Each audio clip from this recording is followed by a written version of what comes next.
किसी के साथ सो रहे हो ना तुम? कौन है वो? कार्तिक, तुम मुझसे तंग आ गए हो ना? तुम्हें अब पहले जैसे नहीं लगती मैं। क्या बकवास कर रही हो तुम Natasha? You know baby, I love you. तुम्हारे अलावा मेरी लाइफ में और कोई नहीं है। झूठ मत बोलो मुझसे। दूध पीती बच्ची नहीं हूं मैं जो तुम्हें समझ ना पाऊं। सब जानती हूं मैं कार्तिक, और सच्चाई एक्सेप्ट कर ली है मैंने। बस नाम बताओ, कौन है वो? Stop it now. मैं तुमसे प्यार करता हूं, इसका ये मतलब नहीं तुम जो भी बकवास करोगी मैं चुपचाप सुन लूंगा। ये रोज रोज के नखरे से मैं परेशान हो गया हूं। हाँ, परेशान तो हो गई मुझसे। कोई और जो मिल गई है तुम्हें। छुटकारा पाना चाहती हो ना तुम मुझसे, हमेशा के लिए?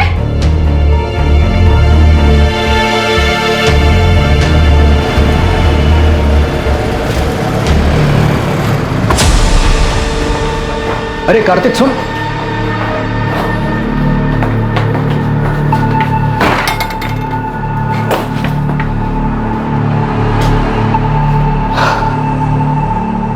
क्या बात है कार्तिक, इतना परेशान क्यों है?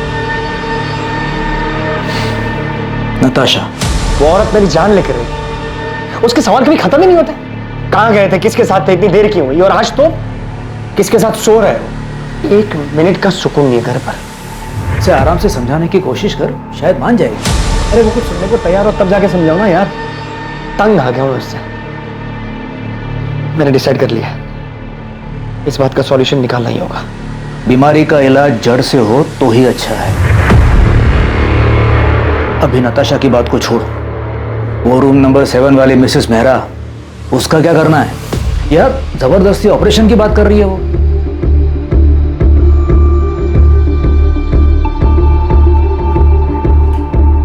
क्या हुआ? आप बहुत डिस्टर्ब लग रहे हैं। इसमें कौन सी नई बात है?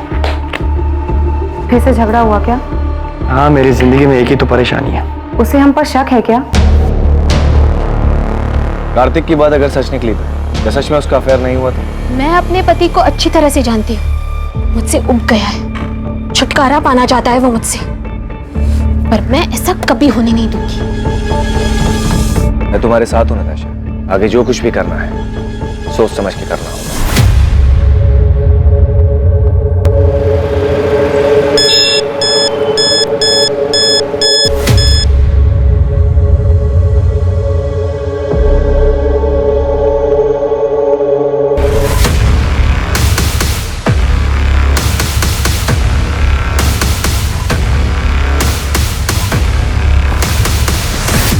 ये रहा तुम्हारी चीटिंग का सबूत। अब क्या कहना है तुम्हें? ये तुम्हें कहां से मिला? झूठ है ये। अब तो झूठ बोलना बंद करो कार्तिक। यकीन करो मेरा नताशा, ये नकली तस्वीरें हैं, मॉर्फ की हुई तस्वीरें। किसी ने तुम्हें बहकाने के लिए भेजी है, ट्रस्ट मी। तुम मुझे बेवकूफ बना रहे थे कार्तिक। अब तुम देखना तुम कैसे बर्बाद करती हो। अब धमकी दे रही हो तुम मुझे? तुम्हें जो समझना है तुम समझ लो। तुम भी सुन लो, मैं ऐसा होने नहीं दूंगा।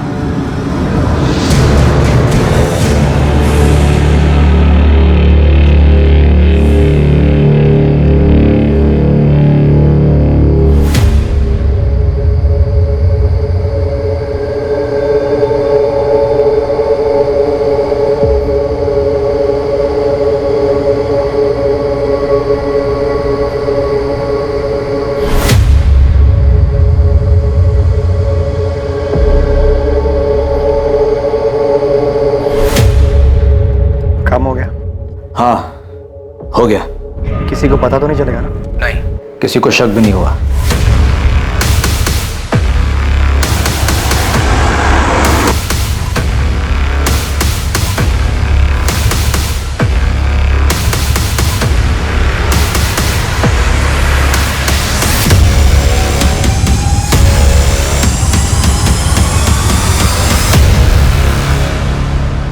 इंसान फितरत से ही पेचीदा होता है और इसकी जटिलता तब और बढ़ जाती है जब वो किसी रिश्ते में हो। भरोसे का टूट जाना और आपसी समझदारी की कमी, किसी भी रिश्ते के बिगड़ने के पीछे अक्सर ये वजहें अहम होती हैं। और जब ऐसा होता है तब रिश्तों में आक्रोश पनपता है और पता ही नहीं चलता कब दिलों में खींच पैदा हो जाती है।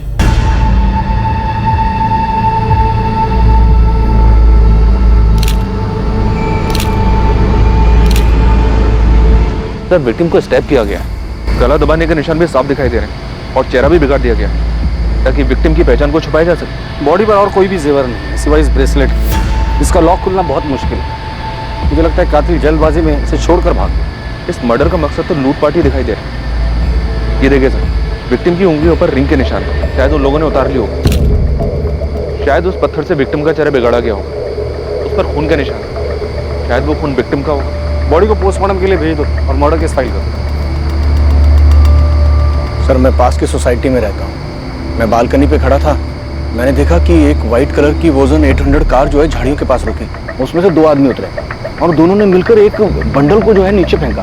कौन थे वो दोनों? पहले कभी देखा उनको? रात बहुत थी। ऐसे भी ये जगह मेरी बालकनी से बहुत दूर है, मैं देख नहीं पाया। और कुछ देखा था? कार का नंबर या और कुछ? उनकी कार के पीछे राइट साइड के कॉर्नर में कुछ था। डिजाइन तो समझ नहीं आया, लेकिन कुछ रेडियम सा चमक रहा था, स्टिकर या समथिंग। कुछ और याद आ जाए तो हमें बता देना चाहिए। जी सर। प्रधान, सबसे पहले हमें विक्टिम की आइडेंटिटी का पता लगाना है। सभी पुलिस स्टेशन में मिसिंग कंप्लेंट चेक करो। विक्टिम की डिटेल्स, कपड़े और वो ब्रेसलेट न्यूज़पेपर और सोशल मीडिया पे डाल दो। वोजोन 800 कार का पता लगाने के लिए भी सब लोगों को काम पे लगा देते। अगर कातिल तक पहुंचना है तो हमारे पास ये सिर्फ व्हाइट कलर की हचबैक कार है।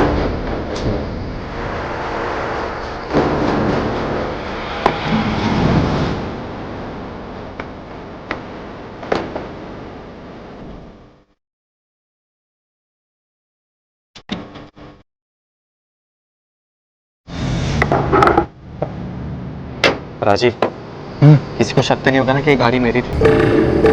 तो टेंशन मत लो। अगर हम शांत रहेंगे ना तो किसी को कुछ नहीं पता चलेगा, समझा? और ये गहने का क्या करना है? तू रख, इस काम का इनाम समझ। बस ध्यान रखना कि इन्हें अभी बेचने की कोशिश भी मत करना।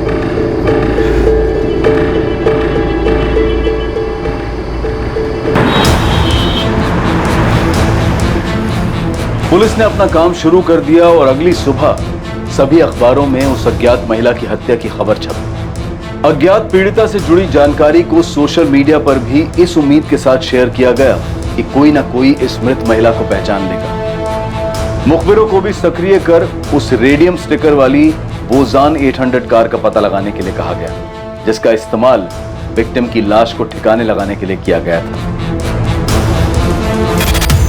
पल्लवी मैम, हाँ, क्या हुआ सरिता? वो शास्त्री नगर वाले केस में उन तीनों बच्चों को कहाँ बेचा गया इसका पता चल गया। किसी चांद बेगम के कोठे पे हैं वो तीनों, डीबी रोड के रेड लाइट एरिया में। तुम ऐसा करो, अंजलि और पूजा से बात करो, उनसे कोऑर्डिनेट करके उन्हें कहो कि डायरेक्टली स्पॉट पर ही पहुंच जाए। मैं इंस्पेक्टर सिंह से बात करती हूँ। इस बार हमें तुरंत रेड करनी पड़ेगी। Okay ma'am.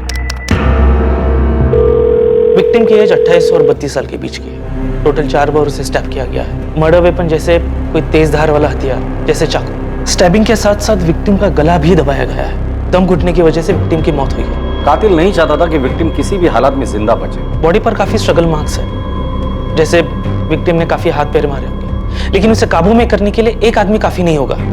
इसलिए ऐसा लग रहा है कि हत्यारे एक से ज्यादा होंगे, but I am not sure. कोई सेक्सुअल असॉल्ट? नहीं, but victim was sexually active. मौत का समय क्या होगा? कल रात 10 और 12 के बीच। अज्ञात महिला की हत्या की खबर जंगल में लगी आग की तरह गुरुग्राम में फैल गई। पुलिस उम्मीद में थी कि उन्हें पीड़िता के बारे में कोई ना कोई जानकारी जरूर मिलेगी जो पीड़िता को एक नाम देने में मददगार साबित होगी। और जल्द ही उनका इंतजार खत्म हुआ और ऐसी ये खबर ने उनके दरवाजे पर दस्तक दी। सर, मुझे पक्का यकीन है कि ये मेरी पड़ोसी नताशा है, नताशा गिल। मैंने कई बार उसे इन कपड़ों में देखा है। कपड़ों के साथ साथ ये जो गोल्डन ब्रेसलेट आप देख रहे हैं, ऐसा सेम ब्रेसलेट नताशा के पास था। आप श्योर हैं कि ये नताशा का ही है? हाँ सर, मैं पूरी तरीके से श्योर हूँ, क्योंकि उसी का ब्रेसलेट देखकर मैंने खुद के लिए सेम ब्रेसलेट बनवाया था। ये देखिए। Wow Natasha, such a beautiful bracelet. Thank you. मैंने ना स्पेशली डिजाइन चूज करके बनवाया था। क्या मैं सेम डिजाइन का ब्रेसलेट खुद के लिए बनवा लूं? Sure, why not? आपने बताया कि नताशा आपके पड़ोस में रहती है? हाँ सर, इनफैक्ट यहाँ आने से पहले मैंने नताशा के घर जाकर चेक भी किया था।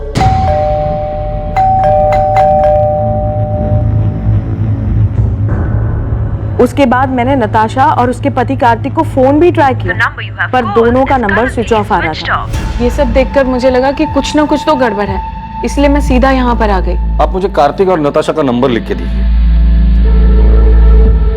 वैसे ये दोनों काम क्या करते हैं? सर कार्तिक डॉक्टर है और उसका खुद का नर्सिंग होम भी है, fit and care nursing home, जो जीवन चौक पर है। और नताशा टीचर है, स्कूल में हायर क्लासेस को पढ़ाती है। नताशा और कार्तिक के बीच रिलेशन कैसा था? देखने से तो सब ठीक ही लगता था सर, पर कभी कभी नताशा की बातों से ऐसा लगता था कि वो अपने हस्बैंड को लेकर बहुत पसेसिव थी। सर कार्तिक और नताशा दोनों के फोन स्विच ऑफ। कोई और नंबर है? मेरा मतलब है माँ बाप या कोई रिलेटिव? नहीं सर, मेरे पास तो कोई नंबर नहीं है, पर आप उज्ज्वला से पूछ सकते हैं। वो मेरे यहाँ काम करती है और नताशा के यहाँ पर भी वही काम करती है।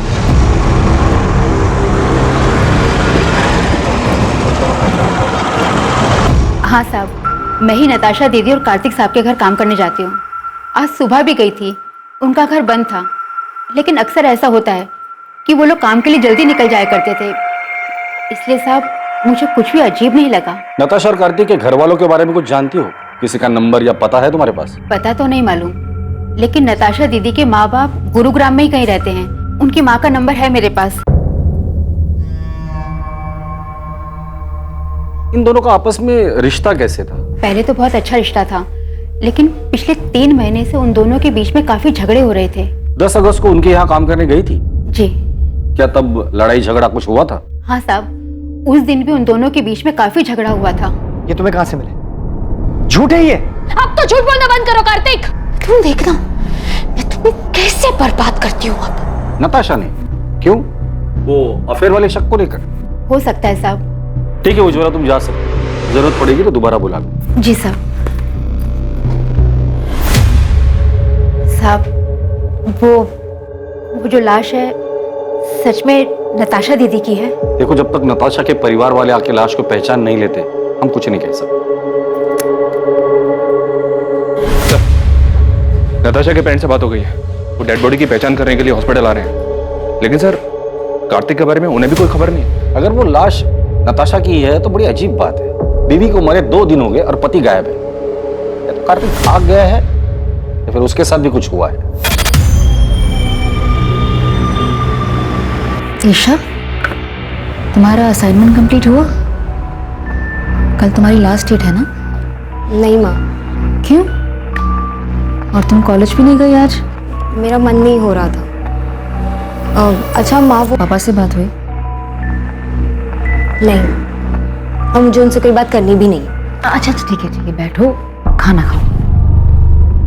वो तुम्हारे पापा हैं, तुम उनसे बात नहीं करोगी तो सब क्या कहेंगे? जिसे जो बोलना है बोलने दो माँ, मुझे कोई फर्क नहीं पड़ता। जो कुछ भी हुआ है उसे अब पीछे छोड़कर आगे तो बढ़ना पड़ेगा ना। ईशा, मैं तुमसे बात कर रही हूँ, फोन साइड में रखो। माँ, आपने ये मैसेज देखा क्या?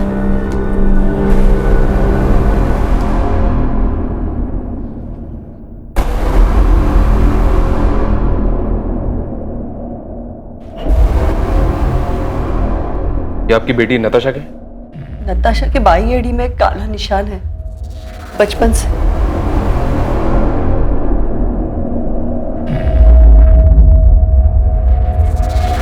नताशा, नताशा, नताशा,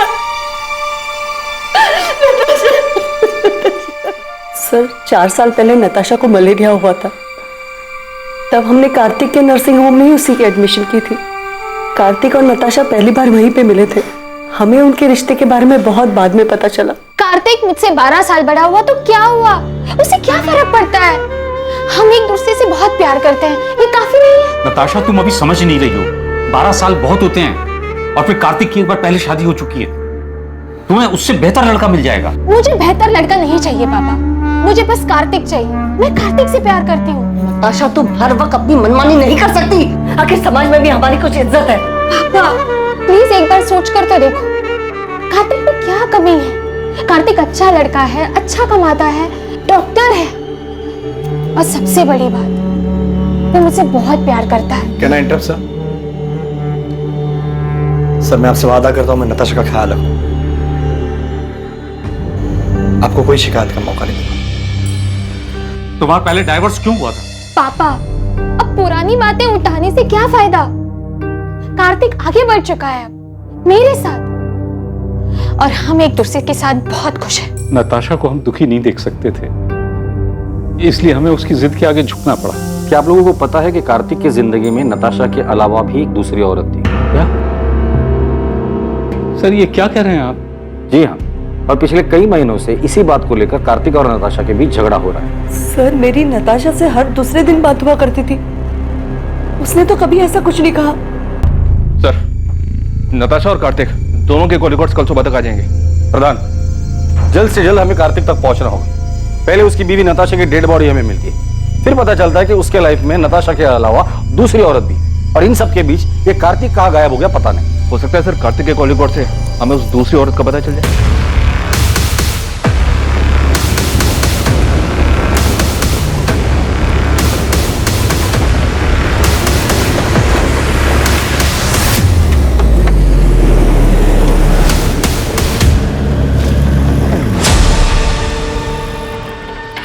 क्या भाई, कब से देख रहा हूँ पीछा कर रहा है मेरा।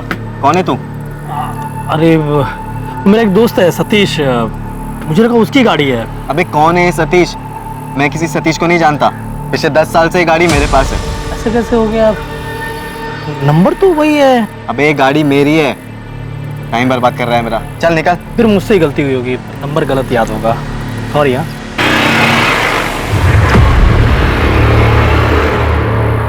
हाँ विक्रांत बोल। राजीव, वो एक आदमी मेरा पीछा कर रहा था गाड़ी से। पीछा कर रहा था? तो तूने क्या किया? मैंने उससे जब पूछा तो बोल रहा था कि किसी सतीश की गाड़ी है ये। तूने उसकी शक्ल देखी ना? वो दिखने में कैसा था? मतलब पुलिस वाला लग रहा था क्या तुझे? नहीं, पुलिस वाला तो नहीं लग रहा था वो। तू फालतू में टेंशन ले रहा है। अबे हमने पीछे कोई सबूत छोड़ा ही नहीं है, कोई तुझ तक नहीं पहुंच पाएगा विक्रांत। ठीक है राजीव। सर कॉल रिकॉर्ड्स के हिसाब से नताशा रात को 10 बजे अपने घर वाले एरिया से बाहर निकली थी। फिर उसका फोन एक जगह से दूसरी जगह लगातार मूव होता रहा, और 1 घंटे बाद तकरीबन रात को 11 बजे उसका फोन स्विच ऑफ हो गया। उसके फोन पर लास्ट कॉल रात को 9:30 बजे था सर, 44756 इस नंबर से। मतलब कॉल आने के आधे घंटे बाद वो घर से निकली, जरूर कॉलर से मिलने गई। किसका नंबर है ये? नंबर भी स्विच ऑफ है सर, इसकी भी डिटेल्स निकलवा रहा हूँ। कार्तिक का कुछ पता चला?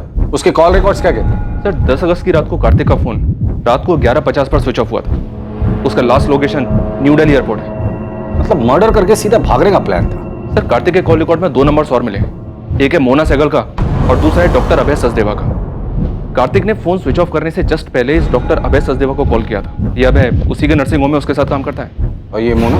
ये भी कार्तिक के नर्सिंग होम में नर्स है सर। कार्तिक और मोना के बीच पिछले 3 महीनों से काफी बातें हो रही थी। कार्तिक का जिसके साथ अफेयर चल रहा है वो दूसरी औरत मोना ही है।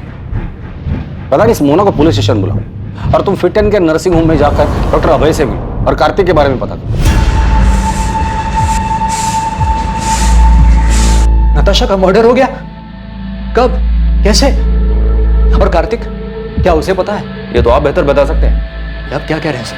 10 अगस्त की रात को 10 से 12 के बीच नताशा का मर्डर होता है और उसी दौरान कार्तिक आपको कॉल करता है। काम हो गया? हाँ हो गया। उसकी लास्ट लोकेशन एयरपोर्ट है और उसके बाद से उसका फोन स्विच ऑफ है। कहाँ छुपा हुआ है कार्तिक? सर कार्तिक सर मुंबई गए हैं मेडिकल कॉन्फ्रेंस के लिए। 10 तारीख की रात की उनकी फ्लाइट थी। मेडिकल कॉन्फ्रेंस के लिए गया तो फोन क्यों स्विच ऑफ? सर मुझे नहीं पता, बल्कि मैंने और अभय सर ने तो कई बार उनका नंबर ट्राई किया है। अच्छा, तुम्हारे और कार्तिक के बीच रिलेशन क्या है? वही सर जो एक डॉक्टर और नर्स के बीच में होता है। ये तुम दोनों के कॉल रिकॉर्ड नर्सिंग होम में दिन भर काम करने के बाद हर रात इतनी देर किस बात पर डिस्कशन करते हो तुम दोनों? नताशा को मारने का प्लान तुम दोनों ने मिलकर बनाया था?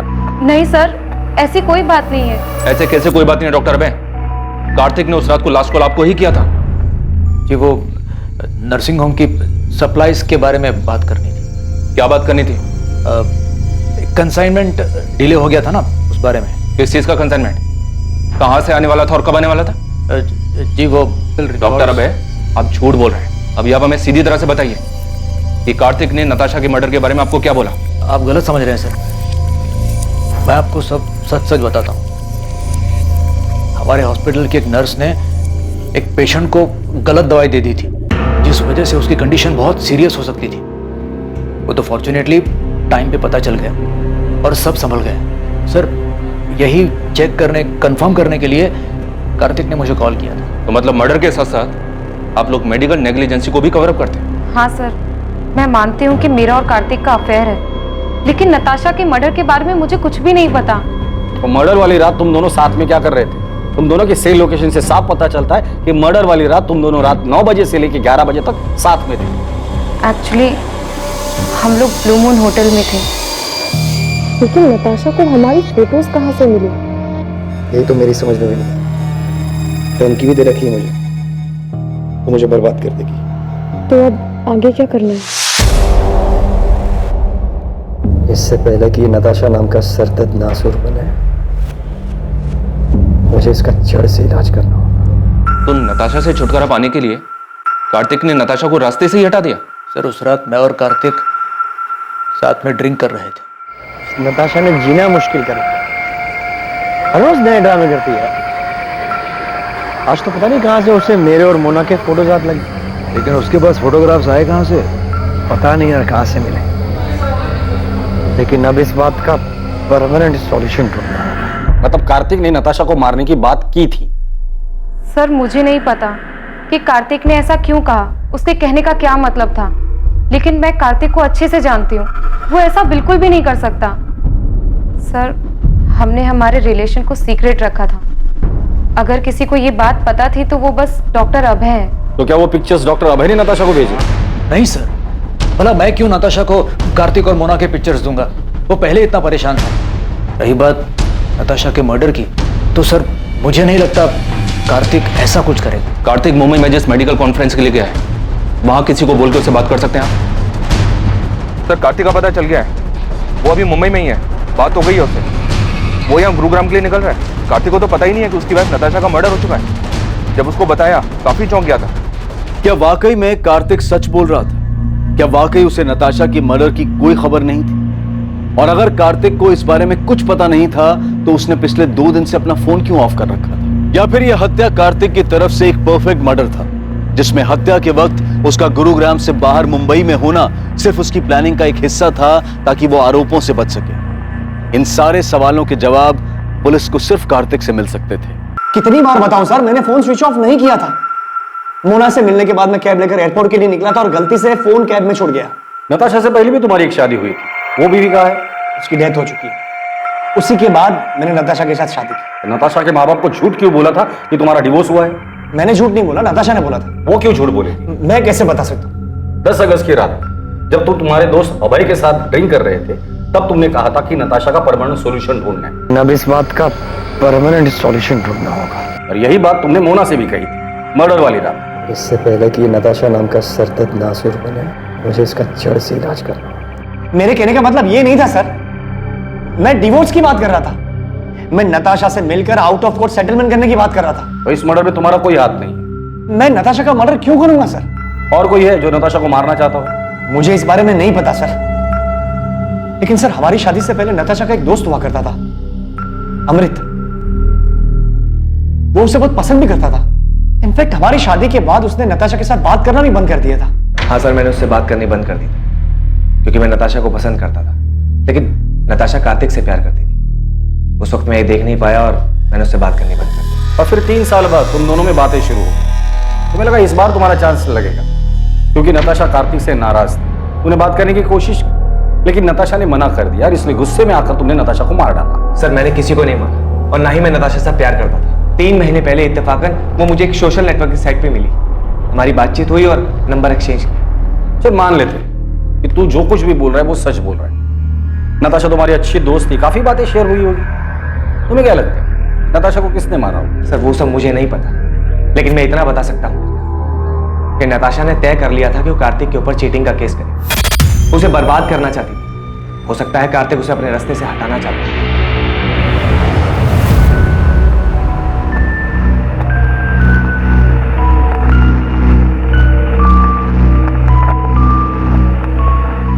ये कार्तिक तो हमारे साथ गेम खेल रहा है। मतलब इसने हमसे कहा था कि इसकी एक्स वाइफ की डेथ हो चुकी है। तो क्या वो जिंदा है? वो जिंदा ही नहीं है सर, वो नताशा के क्रिमेशन में भी आई थी।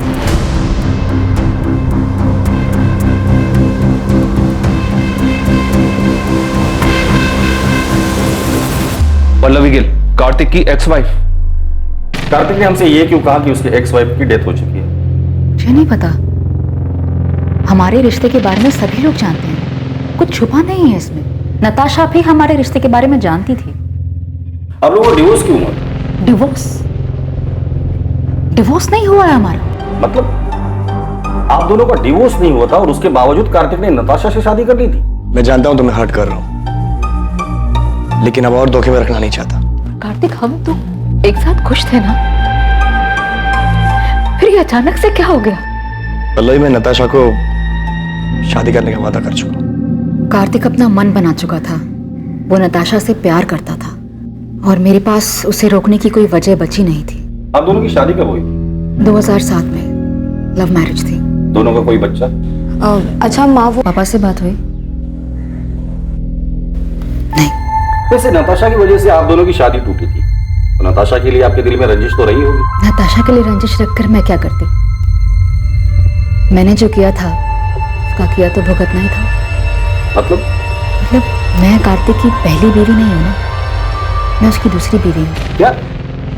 तो उसकी पहली बीवी कौन है और कहाँ है? गीता नाम है उसका, रोहतक से है वो। जब कार्तिक मुझसे मिला था वो शादीशुदा था, हमारे बीच में प्यार हुआ, मैं उनके बीच में आ गई थी, तो उसने गीता को डिवोर्स दे दिया। मतलब आप कह रही हैं कि कार्तिक की 3 शादियां हो गई है और उसके बावजूद अभी उसका किसी और के साथ अफेयर चल रहा है? कार्तिक हमेशा ऐसे ही खुदगर्ज था, बस मैं प्यार में अंधी हो गई थी। गीता कार्तिक की पहली बीवी, उसका एड्रेस है आपके पास?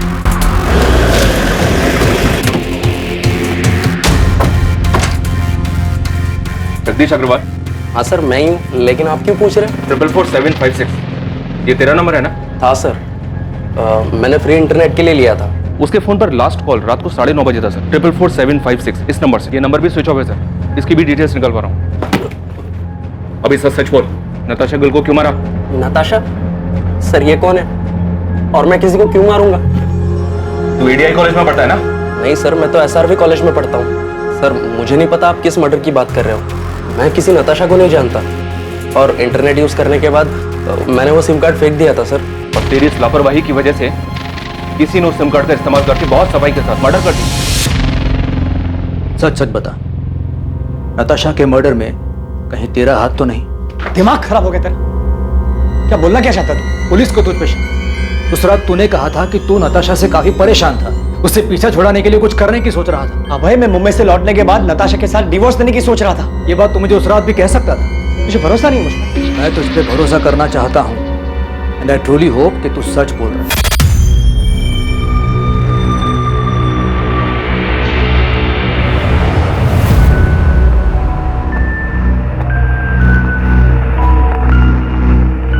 कार्तिक, पुलिस को अब भी तुम पर शक है क्या? उनका शक इतनी जल्दी खत्म नहीं होगा। तो अब आगे क्या करना है? You don't worry, मैंने कुछ सोच कर रखा है।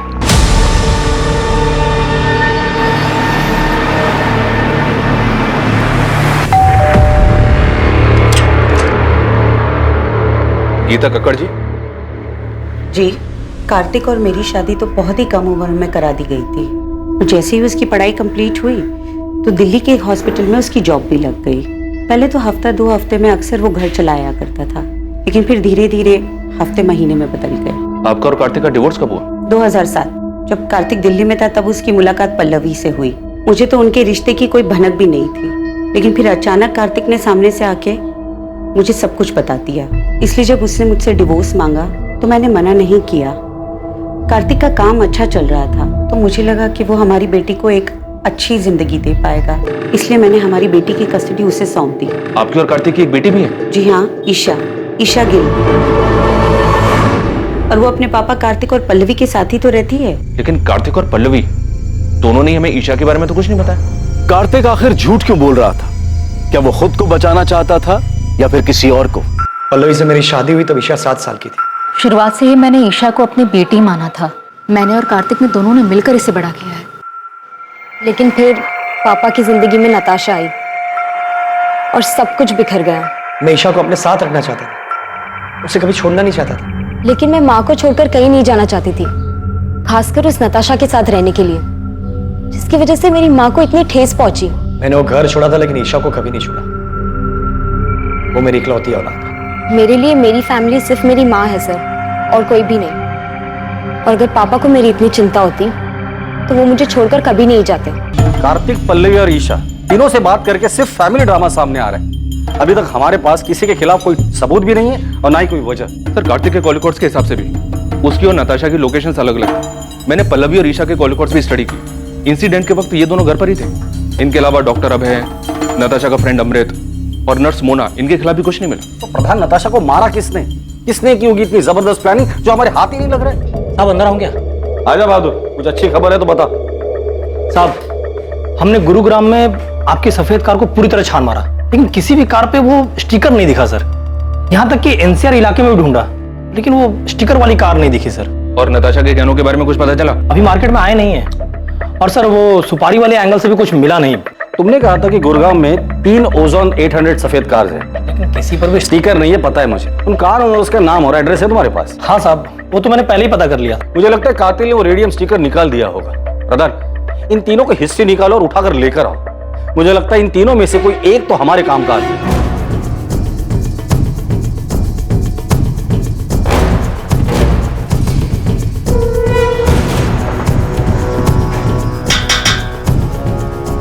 क्या हुआ सर? विक्रांत मेरा बेटा है। कहाँ है? वो तो गैरेज में गया है काम करने। विक्रांत जहाँ काम करता है वहाँ का एड्रेस दीजिए। सब क्या हुआ मुझे?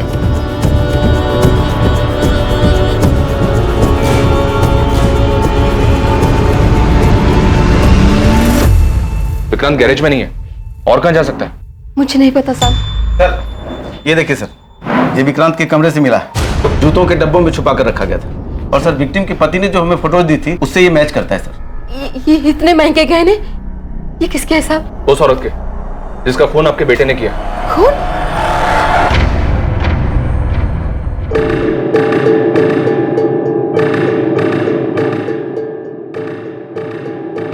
हाँ विक्रांत बोल। राजीव, अबे पुलिस मेरे घर तक पहुंच गई। तूने तो कहा था कि कुछ भी नहीं होगा। क्या बोल रहा है विक्रांत तू? अबे सच बोल रहा हूँ, बाल बाल बच गया मैं। तू अभी कहाँ पर है? एमडी नगर के वो पीछे वाली रोड पे गाड़ी में बैठा हूँ। राजीव, मुझे लगता है कि हमें पुलिस को सब सच सच बता ही देना चाहिए।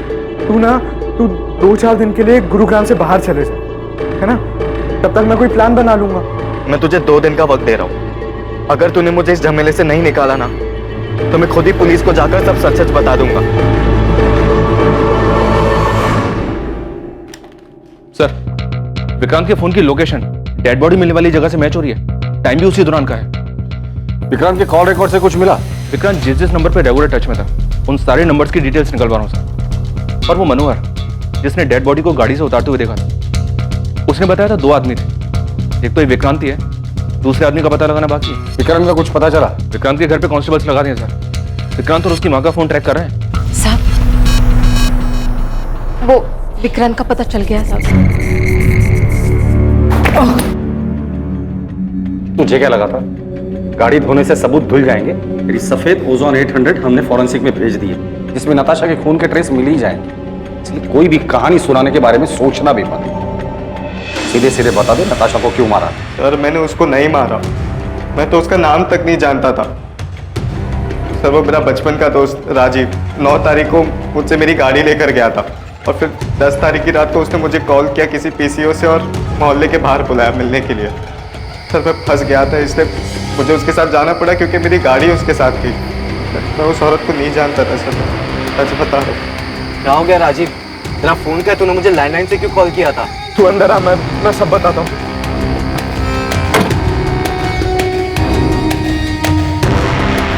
राजीव तू इतना बौखलाया हुआ क्यों है? कुछ बताएगा मुझे क्या हुआ?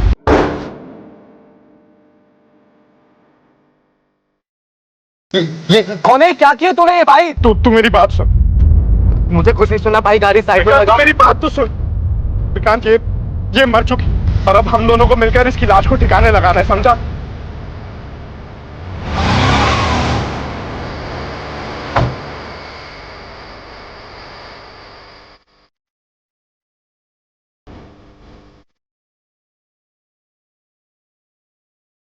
जल्दी कर।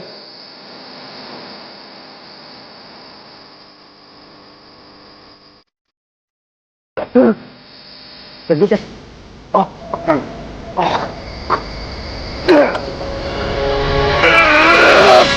सर मैं प्यार के जुनून में अंधा हो गया था सर।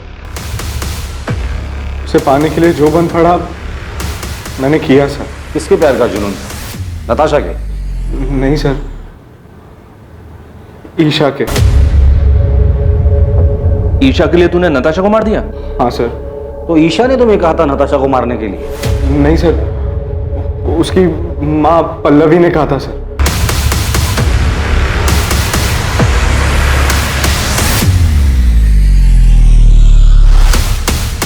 पल्लवी मुझे बिल्कुल पसंद नहीं करती थी क्योंकि मैं उसकी बेटी के स्टेटस के बराबर नहीं था। मैं और राजीव पिछले 6 महीने से डेट कर रहे थे, पर माँ हमारे रिश्ते से खुश नहीं थी। तकरीबन 1-1.5 महीने पहले मैंने राजीव को घर बुलाया था लंच पर, ताकि माँ उसे और जान सके। जब मैंने राजीव को घर पे देखा तो मुझे लगा कि इस मर्डर को अंजाम देने में मैं उसका इस्तेमाल कर सकती हूँ, इसलिए मैंने उसके सामने एक शर्त रखी। तुम अगर ईशा के साथ रहना चाहते हो, मेरा एक काम करना पड़ेगा। मैं आपकी बेटी से प्यार करता हूँ और ईशा के साथ के लिए मैं कुछ भी करने के लिए तैयार हूँ। किसी की जान ले सकते हो? माँ, इस सब में आप राजीव को क्यों खींच रही हो? तुम्हारे साथ रहना चाहता है ना, तुम्हारा साथ नहीं दे सकता। राजीव नताशा को मारने के लिए तैयार था, पर ईशा नहीं चाहती थी कि वो किसी पछड़े में पड़े। मैं उसका इस्तेमाल नहीं कर सकती। हाँ, अगर वो तुमसे प्यार करता है तो तुम्हारे लिए इतना तो कर ही सकता है। लेकिन माँ, आप ऐसे कैसे किसी और की लाइफ डेंजर में डाल सकती हो? उसका तो इन सब से कोई लेना देना भी नहीं है। थोड़ा अकल से काम लो ईशा। कल को अगर नताशा के मर्डर की बात पुलिस तक पहुंच भी जाती है तो राजीव पर हम सारा ब्लेम डाल सकते हैं। माँ, अगर ये सब बात आप ना ही करो तो बेहतर होगा। राजीव पर प्यार का भूत सवार था। वो किसी भी तरह हमारे रिश्ते पर माँ की हामी चाहता था, इसलिए उसने मेरे लिए अपने सर पर इतना बड़ा खतरा उठा लिया। वो तो उसे करना ही था, बेवकूफ है वो। नताशा को कैसे मारा और क्यों? नताशा को मारने के लिए उसे उसके घर से बाहर निकालना जरूरी था, और मेरे कुछ भी कहने से वो घर से बाहर निकलने वाली थी नहीं। उसे कुछ मजबूत चारा देने की जरूरत थी। और फिर मैंने उसे वो चारा दी। ईशा की माँ कार्तिक और मोना के बारे में सब जानती थी, उसे सब पता था उनके अफेयर के बारे में, और यही बात मैंने एक अज्ञात कॉलर बनकर नताशा के कान में भरी। मैं उसे एक ऐसे नंबर से कॉल और मैसेज करता था जो मेरा नहीं था, मुझे कहीं पड़ा मिला था, और आगे का प्लान ये था कि धीरे धीरे मैं नताशा का विश्वास जीत लूँगा। और इन सब के लिए मुझे कार्तिक और मोना की एक पिक्चर चाहिए थी।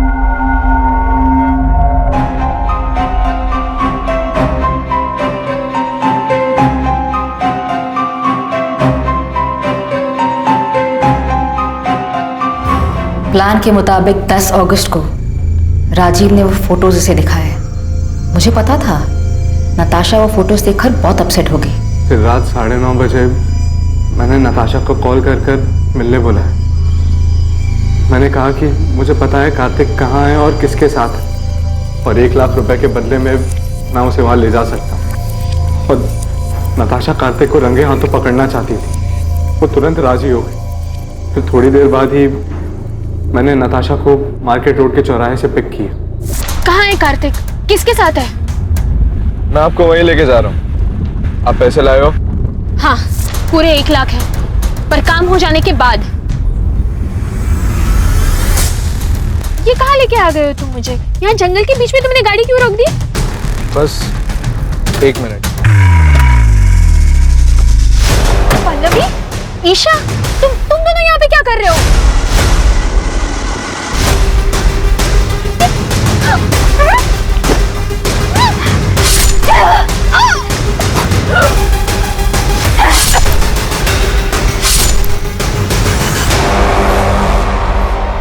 क्राइम कैसे हुआ ये तो आपने हमें बता दिया, पर एक सवाल अब भी बाकी है पल्लवी जी। क्यों? वजह क्या थी नताशा को मारने की? कार्तिक मेरा था, कानूनी तौर से भी और मन से भी। वो मेरा पति था और नताशा ने उसे मुझसे छीन लिया था, इसलिए मुझे उसको अपने रास्ते से हटाना था। लेकिन आप दोनों तो बहुत साल पहले अलग हुए थे, तो फिर क्यों? क्योंकि मैं कार्तिक को बहुत अच्छी तरह से जानती हूँ। शादी के दौरान भी उसके कई सारे अफेयर्स हुए, पर हर बार वो मेरे पास लौट कर आया था। और नताशा आने के बाद वो लौट कर नहीं आया? हाँ, पता नहीं उसने क्या जादू कर दिया था। जब पहली बार मुझे कार्तिक ने बताया नताशा के बारे में कि वो उसे शादी करना चाहता है, तो मैंने उसकी बात मानी नहीं, क्योंकि मुझे तब भी उम्मीद थी कि वो मेरे पास वापस लौट कर आएगा, पर उसने शादी की और तब मुझे बहुत बड़ा धक्का लगा। माँ इस बात को मान ही नहीं रही थी कि पापा ने शादी कर ली। उन दिनों इन्हें संभालना बहुत मुश्किल हो गया था, जैसे इन्होंने अपना संतुलन ही खो दिया हो। और इन सब के जिम्मेदार मेरे पापा थे, इसलिए मैं उनसे आज भी उतनी ही नफरत करती। धीरे धीरे सब ठीक होने लगा था, माँ की तबीयत भी संभलने लगी थी, पर कार्तिक गिल को हमारी खुशियां कहाँ मंजूर थी। कार्तिक, इतनी देर रात तुम यहाँ क्या कर रहे हो? पल्लवी, मैं तुमसे सॉरी। सॉरी पल्लवी। आराम से आराम से। क्या हालत बना रखी है तुमने? Miss you Pallavi, I miss you. क्या कह रहे हो तुम ये? सच बोल रहा हूँ, मेरी जिंदगी में तुम्हारी जगह और कोई नहीं ले सकता। इतने सालों बाद अब तुम्हें मेरी याद आई है? तुम ही तो गए थे ना मुझे छोड़कर। गलती हो गई मुझसे, मैं देखो आज वापस भी तो आया हूँ। आज मेरे पास सब कुछ, नताशा, मोना, फिर भी मैं बहुत अकेला हूँ।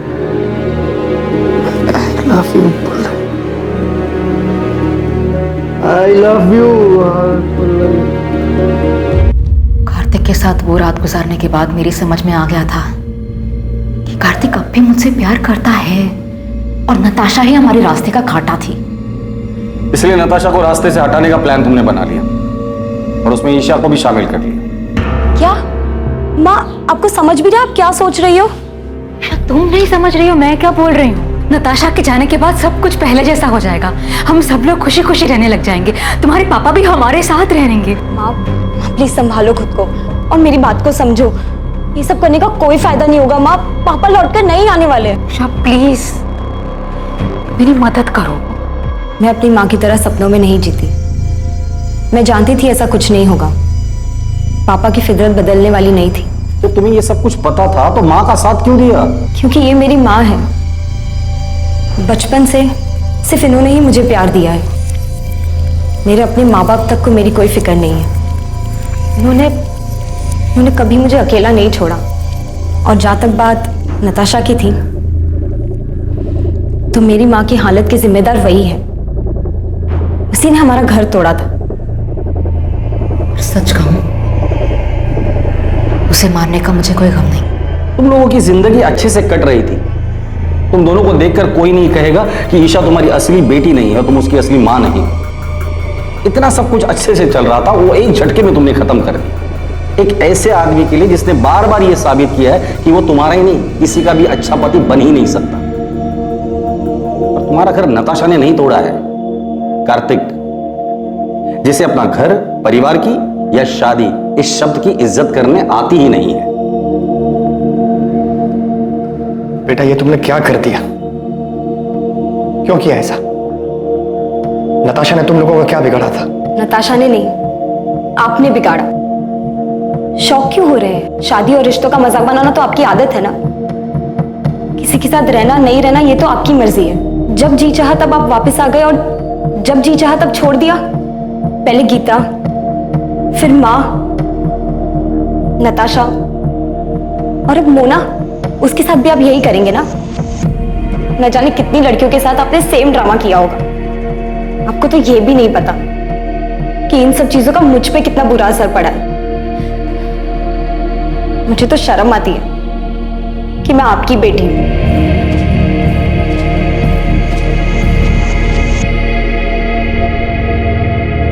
पल्लवी गिल, उसकी बेटी ईशा गिल और ईशा के बॉयफ्रेंड राजीव वालिया को नताशा की हत्या के आरोप में आईपीसी की धारा 302 और सबूत मिटाने के लिए आईपीसी की धारा 201 के तहत बुक किया गया है। राजीव का फ्रेंड विक्रांत मेहता, जो कि अपराध में इस्तेमाल हुई कार का मालिक था, उस पर आईपीसी की धारा 201 के तहत आरोप लगा है। पल्लवी हर हाल में कार्तिक को पाना चाहती थी, जिसके लिए उसने बिना कुछ सोचे समझे नताशा की हत्या कर दी। पल्लवी भावनात्मक रूप से उस हद तक पहुंच गई थी जहां तर्क और समझदारी बेकार लगने लगे थे, जहां पल्लवी को अपराध ही एकमात्र जरिया दिखाई दे रहा था और उसने इस जुर्म में ईशा को भी भागीदार बना लिया। बेशक पल्लवी गलत थी, लेकिन वो अकेली गलत नहीं थी। अगर ईशा चाहती तो अपनी मां को समझाकर इस जुर्म को होने से रोक सकती थी, लेकिन उसने भी अपने अंदर की कड़वाहट के कारण समझदारी, लॉजिक और कॉमन सेंस को दरकिनार कर दिया। भावनात्मक रूप से उथल पुथल होने के वक्त लिया गया हर फैसला इसमें शामिल लोगों के लिए हमेशा तबाही लाने वाला ही होता है। फिर मुलाकात होगी एक और नए केस के साथ। देखते रहें क्राइम पेट्रोल सतर्क, और याद रखें, क्राइम और आपके बीच में सिर्फ इतना फर्क है कि आप कितने सतर्क हैं। सतर्क रहें, सुरक्षित रहें। जय हिंद।